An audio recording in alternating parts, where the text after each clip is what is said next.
afternoon. Tourism is indeed very important to the provincial economy. It is one of the key 5 economic drivers for the province. And so before COVID, of course, we had a very healthy injection into the local economy. And of course, with the impact of COVID, we really are keeping above waters.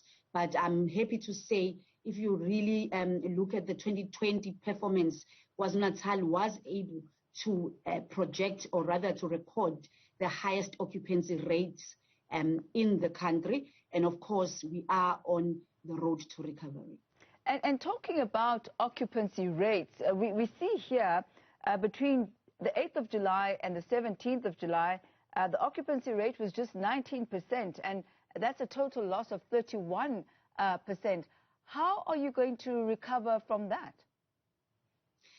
I must indicate that when we moved to the Women's Day long weekend, we actually saw a very healthy rise where we recorded, just for that long weekend, we were sitting at an average of 35% occupancy rate. So I do believe that the very strong campaign we put together with our tourism trade partners, where we assured South Africans that KZN is safe to travel again, that all systems were in place to bring back stability, it really did pay dividends. And we have been seeing a steady rise. Of course, we are monitoring our performance as we go into tourism month, the spring break, the school holidays that we look forward to hosting the rest of South Africans, and of course, preparing ourselves for the festive season. And so we do believe that because we've really focused on showcasing how affordable the destination is and how safe it truly is from a human safety and of course from a COVID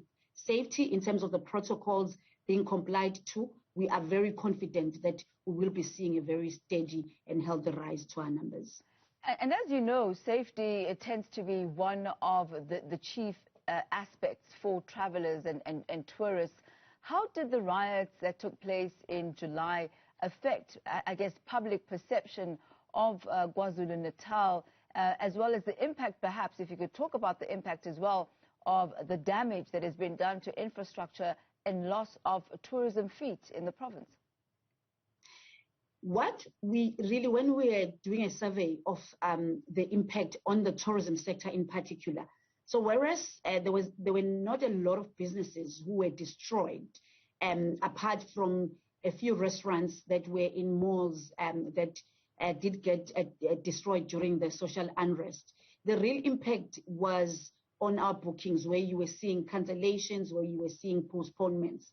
And that's why it was important for us when a week later things started to stabilize, to reassure South Africans that we really are open for business. In terms of infrastructure, really when you look at tourist attraction areas, so from your various activities to accommodation establishments, those really remain available for tourists. And we understood the need to convey that message, working together again with various partners. And so that's why we are confident really that, you know, we have a really strong, loyal base of domestic tourists. It was important for us to assure our loyal base and also new tourists that we want to come to the province, that it is safe to do so. And so I really am hoping that we could be having a conversation 2 months from now and really showing you exactly how much of a rise in terms of business in general and specifically the tourism sector that we would have achieved by then. Have there been any specific initiatives that have been put in place in order to once again lure international tourists back into South Africa and specifically back to KwaZulu-Natal?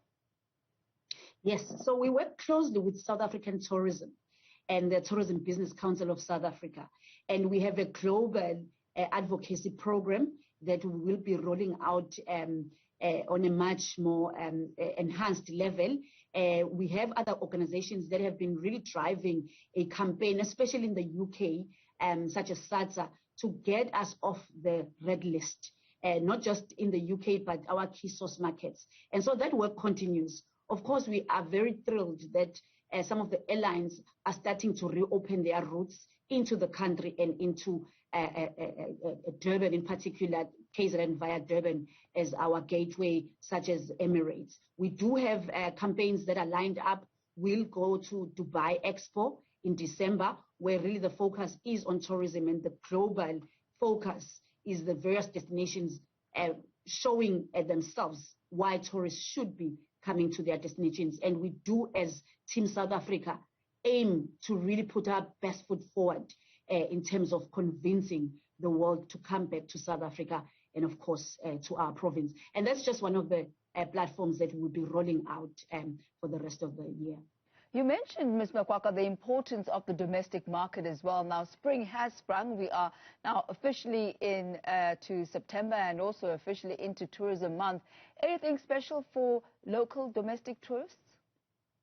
Yes, so we have a campaign of encouraging people to explore their country that we do with South African tourism. They have what they call a tourism travel week that we partnered with the various provinces, which really allows people to afford various experiences. I would encourage South Africans, specifically for KZN, to go to our website, which is www.zulu.org.za,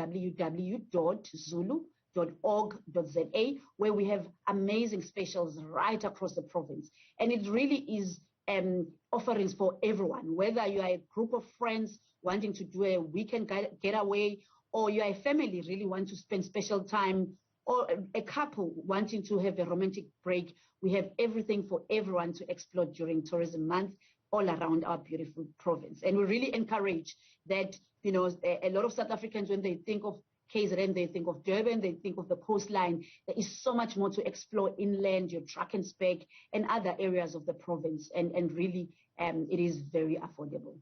And it's a good time of the year to just try and take a breather after a very long and challenging year. Thank you very much, Phindile Makwakwa, for your time this afternoon. She is the acting CEO of Tourism KwaZulu-Natal as Tourism Month kicks off, certainly one of the premier destinations in South Africa.